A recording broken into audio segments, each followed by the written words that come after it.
오늘 말씀은 마가복음 강해의 마지막 시간입니다. 세계 선교 명령을 주신 예수님, 세계 선교 명령을 주신 예수님이라고 하는 제목으로 말씀을 좀 나누려고 합니다. 예수님이 십자가에 돌아가신 지 3일째 되는 새벽에 예수님께서 살아나셨습니다. 예수 부활하셨습니다. 오늘 예수님은 죄와 사망의 권세를 파하시고 살아나셨습니다. 부활하신 예수님께서는 연약한 제자들에게 부활의 신앙을 심어주셨습니다. 부활의 신앙을 심어주시고 세계 선교 사명을 오늘 그들에게 주셨습니다. 오늘 말씀에 보면 부활하신 예수님께서 오늘 막달라 마리아, 전에 7 귀신 들렸던 막달라 이 마리아에게 먼저 보이셨습니다. 마가복음 16장 9절에 있는 말씀입니다. 한번 읽어보지요. 예수께서 안식 후 첫날 이른 아침에 살아나신 후 전에 7 귀신을 쫓아내어 주신 막달라 마리아에게 먼저 보이시니, 그리고는 2 제자에게도 나타나셨습니다.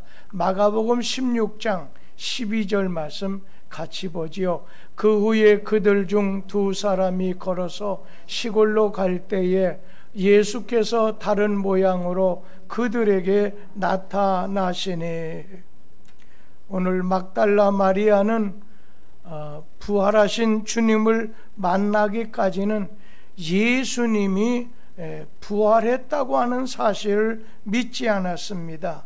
심지어는 천사가 나타나서 예수께서 부활하셨다 그렇게 증거해 주었지만 누가복음 24장 4절에서 7절에 보면 믿지를 않습니다.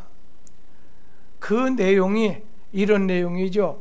천사가 어찌하여 산 자를 죽은 자 가운데서 찾느냐, 여기 계시지 않고 살아나셨느니라, 이렇게까지 얘기했습니다. 또 사람들이 예수의 시체를 옮겨간 것으로 이 막달라 마리아가 계속 생각하였는지 요한복음 20장 13절 말씀에는 그런 말이 나옵니다. 우리 같이 한번 읽어보지요.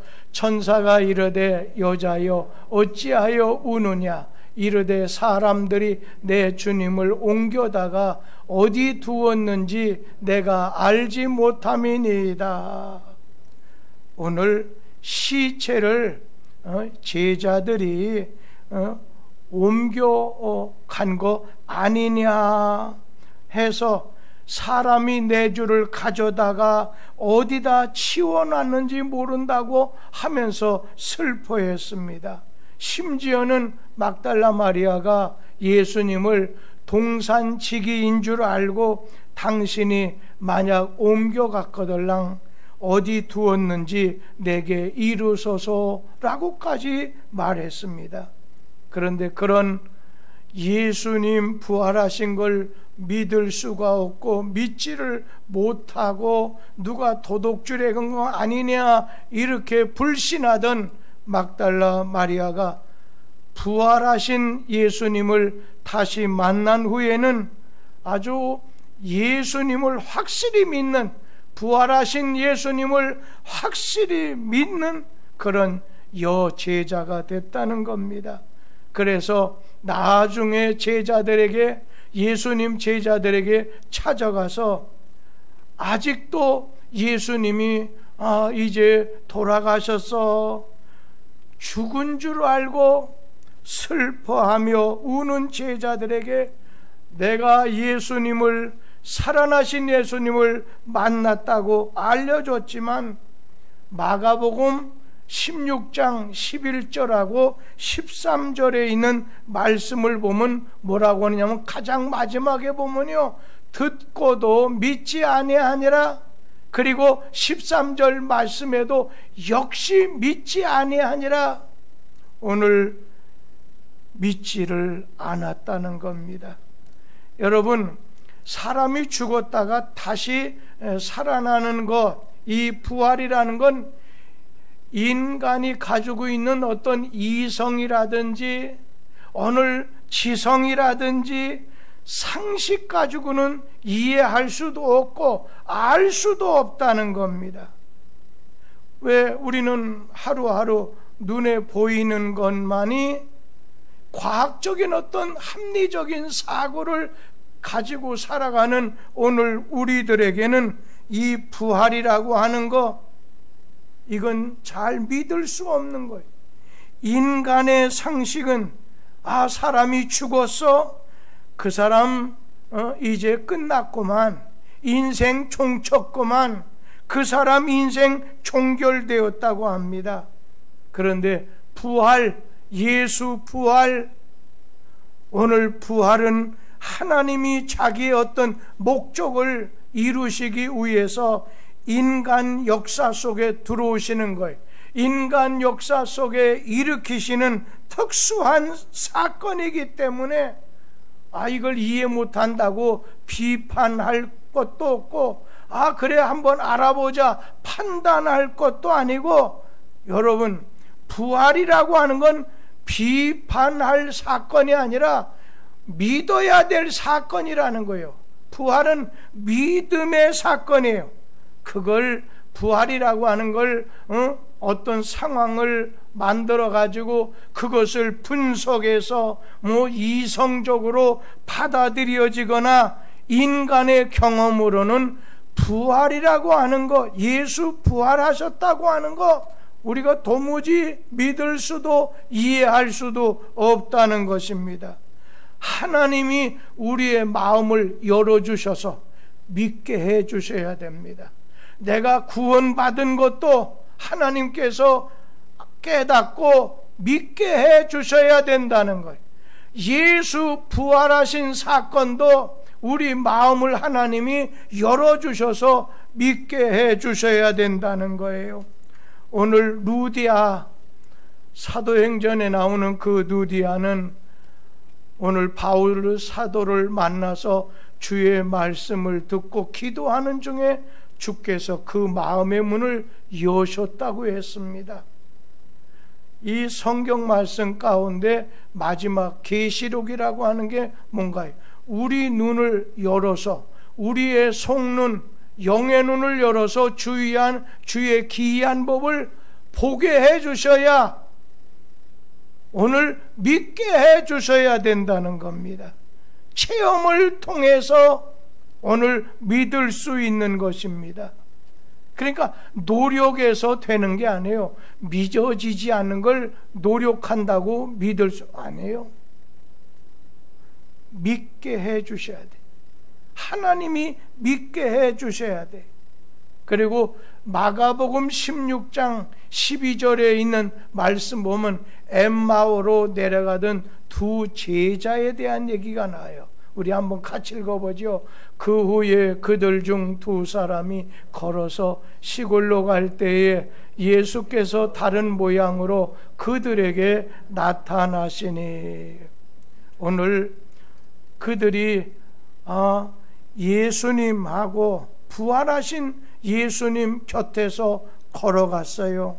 그런데 그들의 눈이 가리워지다 보니까 부활하신 주님이신 줄을 깨닫지를 못했어요. 알지도 또 믿을 수도 없었어요.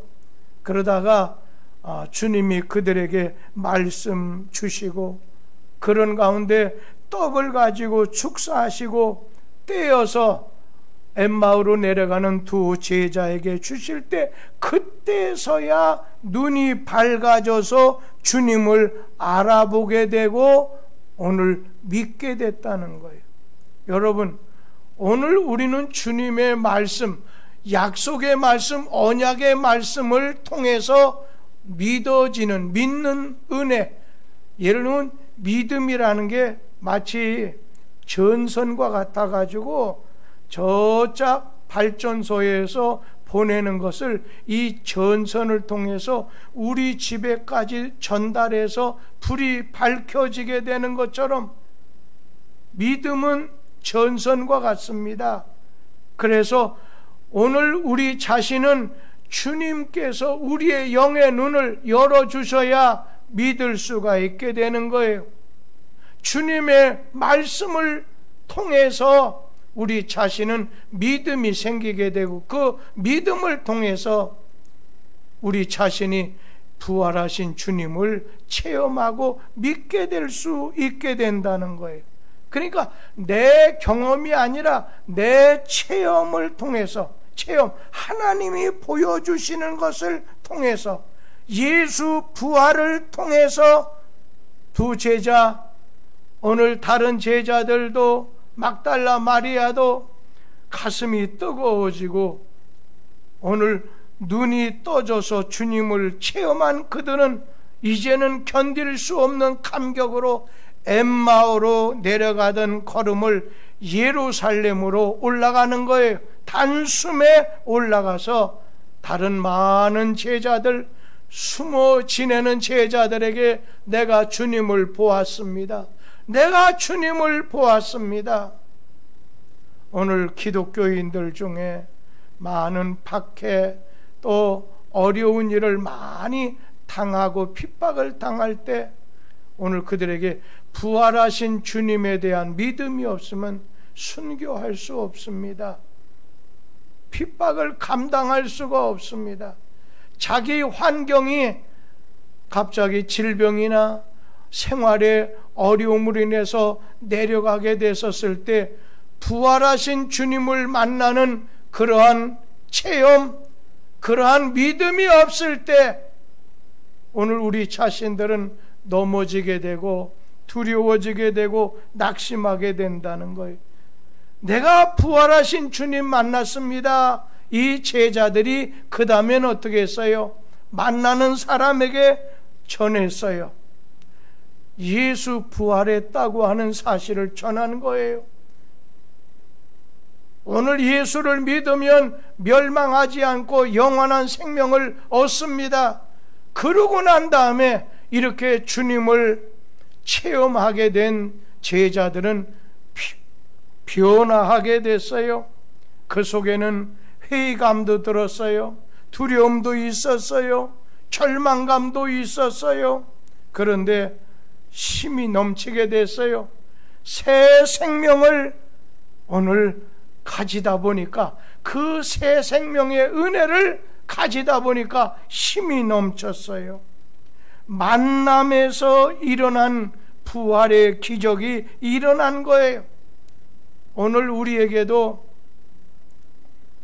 우리 주님께서 우리 자신에게 어느 날, 여러분, 변화라고 하는 건 내가 모르게 일어나는 거죠.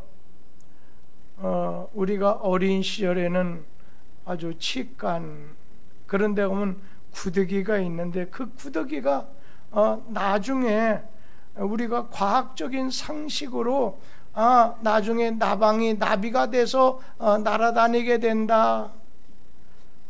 오늘 구더기는 땅에 기어다니는, 그런데 나비는 날아다니는 공중에, 내 죄의 옛사람이 오늘 하나님 나라의 새 사람이 될 수 있는 거, 거듭나는 것은 우리의 노력을 가지고 되는 게 아닙니다. 하나님의 섭리에 따라서 오늘 고치 과정을 통과하는 것처럼 예수 그리스도를 영접하고 예수 그리스도의 말씀을 통해서 믿게 되었을 때에 오늘 우리는 오늘 부활하신 예수님 증거할 수 있는 그런 자리에 서게 된다는 거죠. 그리고 예수님께서는 여기 14절에서 17절 말씀에 보면 11제자가 모여서 식사를 하는 자리에 예수님이 직접 나타나셨습니다. 그리고 뭐라고 하세요? 저들의 믿음이 없는 것, 또 한 가지는 뭐예요? 마음이 완악한 것을 책망하셨다고 했습니다. 오늘 여러분 마음속에 여기 마가복음 16장 14절 말씀에 보면 그들의 믿음 없는 것과 마음이 완악한 것을 꾸짖었다. 우리 사랑하는 성도님들, 믿음이 없는 것, 그리고 마음이 완악하다, 마음이 딱딱한 거예요. 강팍한 거예요. 아주 굳어져 버린 거예요. 거기는 마치 길가에 떨어져 있는 돌짝밭에 떨어진 것처럼 그냥 하나님 말씀이 들어도, 하나님 말씀이 떨어져도 변화가 일어나지 않게 되는 거죠. 오늘 마음이 완악한 것, 믿음이 없는 것을 책망하셨습니다. 여러분, 우리는 성경적인 신앙에 4가지 기둥이 있다고 하는 것을 압니다. 성경적인 신앙의 4개의 기둥이 있는데, 첫째는 창조신앙입니다. 하나님이 천지 만물을 창조하시고 또 새 생명의 주인이 되신다고 하는 이런 신앙, 창조의 신앙입니다. 만물도 인간도 하나님께서는 창조하셨습니다. 두 번째는 구속의 신앙입니다. 구속의 신앙이라는 건 예수 십자가의 사건이 나의 대속, 나의 죄사함과 나의 구원을 위한 사건이라고 하는 것을 믿는 구속신앙이 있습니다. 세 번째는 부활신앙입니다.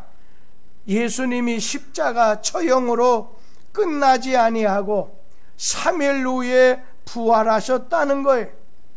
여러분, 그리스도인의 믿음의 본질은 바로 부활신앙입니다.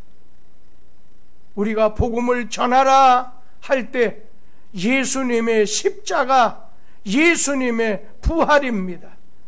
예수님의 십자가, 옛날 십자가는 별반 죄수들이 당하는 그 십자가는 죄의 상징이지만은 오늘 예수님께서는 죄 없으신 가운데 그 십자가를 지심으로 우리의 모든 죄를 다 구속하시고 대속하시고 사하시게 되고, 오늘 예수께서 3일 만에 부활하신 부활의 능력으로 우리는 거듭나서 새 생명을 가진 하나님의 자녀가 되게 됐다는 거예요. 그러면서 또 한 가지는 종말의 신앙입니다. 오늘 예수님께서 500여 무리가 지켜보는 가운데서 하늘로 승천하시고 정한 때가 되면 내가 너희들에게 다시 와서 심판하시겠다는 거예요. 종말신앙, 심판의 신앙입니다. 여러분, 우리는 이러한 창조의 신앙, 구속의 신앙, 그리고 부활의 신앙, 그리고 종말의 신앙, 이 4가지 신앙의 기둥이 든든해야 됩니다. 그러면서 오늘 우리에게는 3가지 믿음이 또 있는데, 하나는 책망받는 믿음이 있고, 하나는 믿고 구원받는 믿음이 있고, 세 번째는 성령으로 권능을 받는 믿음이 있어서 표적이 일어나고 증거가 나타나게 되는 겁니다. 책망받는 믿음이 무엇이냐? 오늘 성경 말씀에 예수님께서 뭐라고 해요? 저희 믿음 없는 것과 마음이 완악한 것을 책망하셨다고 했어요. 자기가 살아난 것을 오늘 본자들의 말을 믿지 않았다고 마가복음 16장 14절 말씀 다 같이 한번 읽어보지요. 그 후에 11 제자가 음식 먹을 때에 예수께서 그들에게 나타나사 그들의 믿음 없는 것과 마음이 완악한 것을 꾸짖으시니 이는 자기가 살아난 것을 본 자들의 말을 믿지 아니함일러라. 책망받는 믿음이 있습니다. 마음이 완악한 사람은 오늘 그 마음에 믿음이 담겨지기가 어렵습니다. 완악한 마음에는 믿음이 담아지기가 어려워요. 대개 이 완악한 마음, 이 길가나 돌짝밭과 같은 그런 마음을 가지고 주의 말씀을 듣고 교회에 나오시는 분들은 시험을 잘 받습니다. 아이고 별스럽지도 않은 말 한마디에 철커닥 넘어지게 되고 다시는 교회 안 가. 내가 그 사람이 그럴 줄 몰라. 시험 잘 듭니다. 완악한 마음을 가진 사람은 말씀이 떨어져도, 주님 말씀이 떨어져도, 아무리 좋은 말을 하더라도 잘 안 됩니다. 시험 받을 뿐 아니라 문제 인간이 된다는 거예요. 오늘 주님은 온유하고 겸손한 심령의 은혜를 주십니다. 완악한 심령은 우리 주님이 꾸짖는다는 걸 꼭 기억하세요. 그러면서 예수님께서는 뭘 또 책망하셨습니까? 예수님 부활했는데 그것을 체험하고 본 제자들이 가서 얘기해 줬는데도 불신하고 믿지 아니하는 걸 책망했습니다. 더디 믿는 자여 책망하셨습니다. 여러분, 주님에게 책망받기 전에 믿음을 간구하게 되길 바랍니다. 우리 믿는 성도들은 이 마음속에 주님이 나의 구주, 나의 주인이시라는 이런 믿음이 없다 보면 흔들립니다. 시험에 잘 걸려들게 된다는 겁니다. 부정적인 사람이 됩니다. 문제 인물이 된다는 거예요. 오늘 예수님 부활하신 것을 더디 믿고 불신하게 됐을 때 오늘 주님께서는 그들을 책망하셨습니다. 하나님의 오늘 말씀을 마음속에 두지 않으면 자꾸 세상적으로 인간적으로 나가게 된다는 거예요. 여러분, 하나님의 말씀을 마음에 담아두면 이 아주 완악한 마음을 부서뜨리게 됩니다. 오늘 하나님의 말씀을 내 속에 아멘 하면서 받아들이게 됐을 때 마음이 부드러워지게 되고 오늘 우리 자신이 아주 밀가루처럼 여러 가지 뭘 만들기에 아주 적절한 아주 부드러운 흙과 같이 된다는 거예요. 성경 말씀 예레미야 23장 29절에 있는 말씀을 보면 이런 말씀이 나옵니다. 여호와의 말이니라 하시고는 내 말이 불같지 않느냐? 바위를 쳐서 부서뜨리는 방망이 같지 아니하냐? 말씀하셨습니다. 오늘 사람의 마음의 완악함을 부서뜨리는 것은 사랑의 마음이 아닙니다. 인간적인 사랑의 마음이 아니라 하나님의 살아계신 말씀.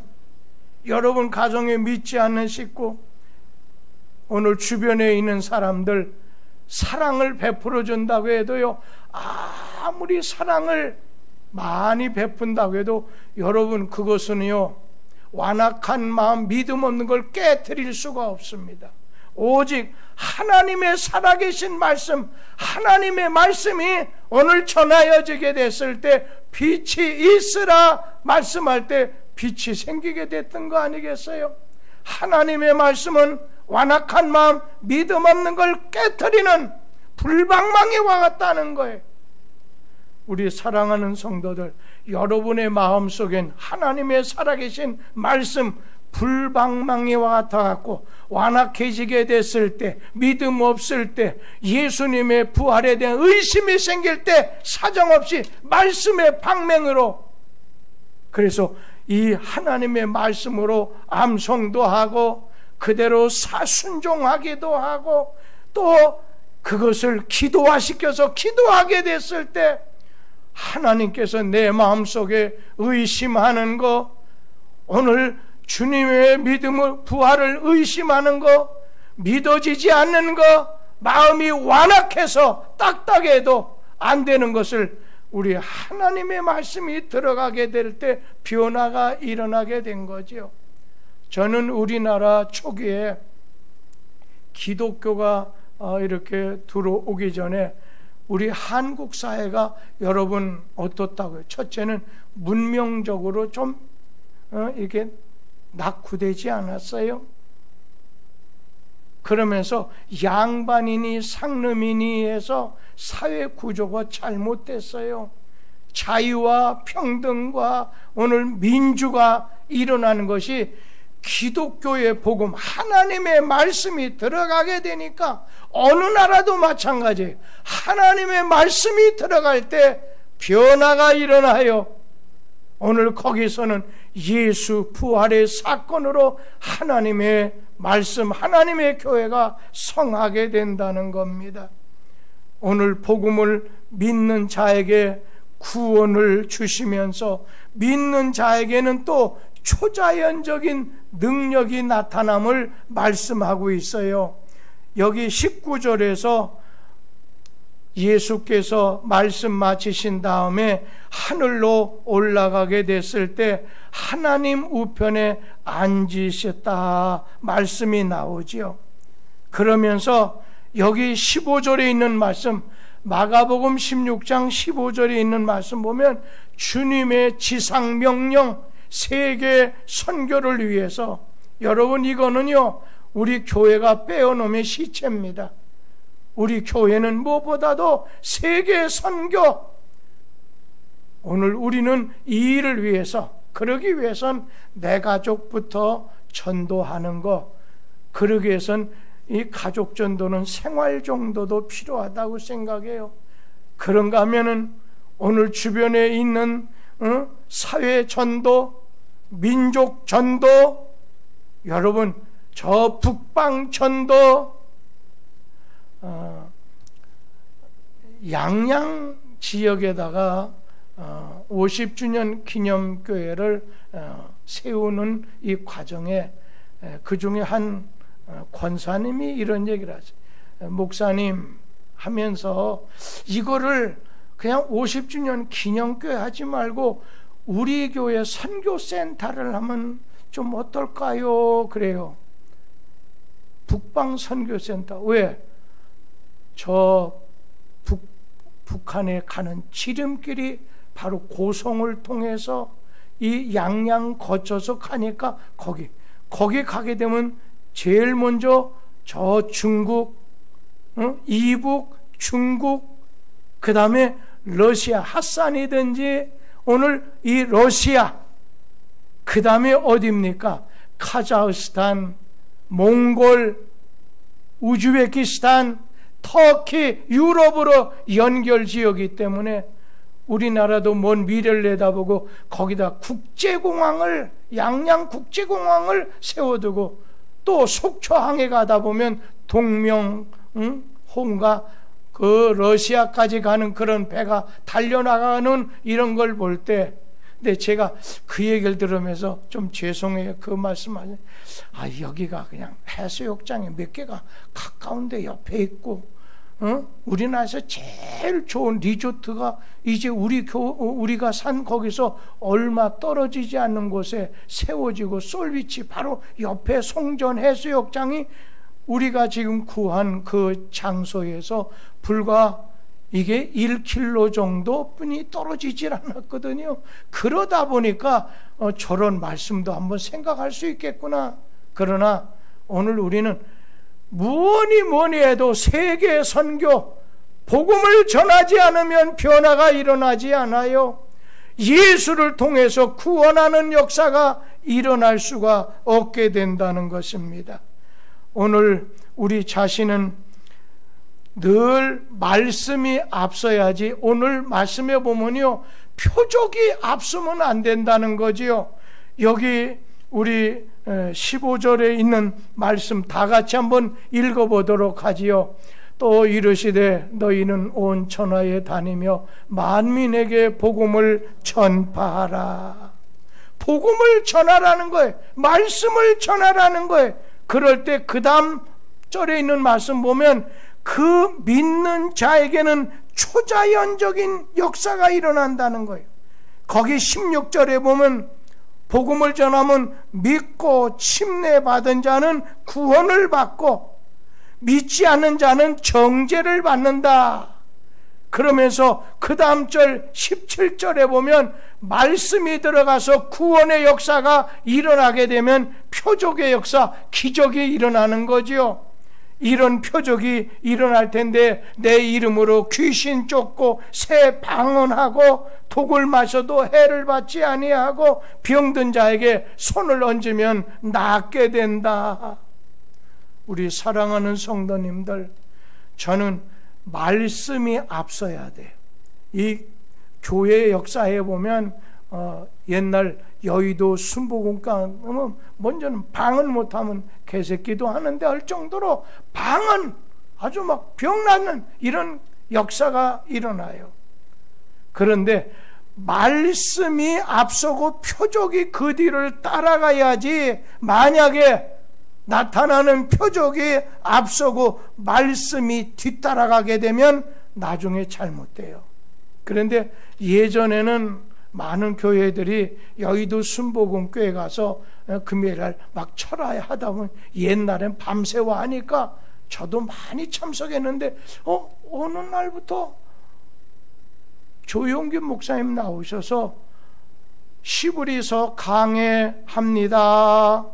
아니 그전엔 믿습니다 기도하고 막 이거였었는데 방언하는 이거다 치중했는데 어느 날 보니까 오늘 요한복음 강해하겠습니다. 여러분, 말씀이 앞서고 표적이 그 뒤를 따라가야 된다는, 사람이 가고 주님이 앞서고 우리가 그 뒤를 따라가야 된다는 그런 얘기입니다. 마지막으로 우리가 이 마가복음을 이제 좀 마치면서 이 마가복음 말씀을 통해서 우리가 꼭 좀 깨달아야 될 것이 세 가지가 있는 것을 말씀드리고 마치려고 합니다. 첫째는 말씀 중심, 말씀 중심입니다. 여러분, 마가복음 16장 20절 말씀 다 같이 한번 읽어보겠습니다. 제자들이 나가 두루 전파할세 주께서 함께 역사하사 그 따르는 표적으로 말씀을 확실히 증언하시니라. 오늘 여기 있는 말씀, 우리 신앙의 최고 최후는 말씀이 돼야 된다는 거예요. 말씀 중심이 돼야 돼요. 거기서 기적도 표적도 일어나는 거 좋아요. 병 고치는 거, 방언하는 것도 좋아요. 그러나 말씀 없이 예전에 보면 간혹 방언이나 때에 따라 여기 옆에 있는 예수 빛난 교회, 거기에 가장 큰 특성이 뭐예요? 쓰러뜨리는 거거든. 그게 없으면 저기 교회는 유지를 못해요. 쓰러뜨리는 거예요. 표적 좋아요. 주의 이름으로 명해서 쓰러뜨리는 것도 좋아요. 옛날에 많이 그런 일이 있었잖아요. 그런데 중요한 것은 말씀이에요. 주님 말씀이에요. 말씀 중심해야 된다는 거예요. 100사람 1000사람이 말해도 하나님의 말씀이 중심이 돼야지. 많은 사람들이 말하니까 나라에서 이렇게 말하니까 아니에요. 주님 말씀, 오늘 주님 말씀 중심에, 둘째는 순종해요. 이 마가복음의 참 교훈을 두 번째로 한다면 순종해요. 제자들 주님 말씀 순종해서 그냥 나가는 사람이 됐습니다. 오늘 제자들의 최후의 모습은 순종해요. 오늘 우리 성도님들 주님 말씀에는 순종. 그래서 오늘 우리 자신이 주님 말씀에 순종해서 하나님의 은혜와 하나님이 주시려고 하는 복을 받게 되는 것이 우리 과제라고 생각해요. 마지막 한 말씀은 복음 전파예요. 20절에 뭐라고 했어요? 두루 나가서 전파할세. 오늘 두루 제자들이 나가 두루 전파할세. 오늘 전파하는 거예요. 전도에 전념하는 거예요. 오늘 전도하는 일에 여념이 없는 제자들의 모습이에요. 주님 명령하셨어요. 아주 가장 지상 명령이 가장 중요한 명령이라는 말씀이잖아요. 저는 이 마가복음 말씀을 닫으면서 오늘 주님 말씀 중심합시다. 주님 말씀이라고는 순종합시다. 주님 말씀을 오늘 주님께서 나를 보내는 곳에 어디든지 가서 전합시다. 전파합시다. 이 세 가지가 마음속에 늘 주장하게 되기를 간절히 기원합니다. 기도하겠습니다. 주님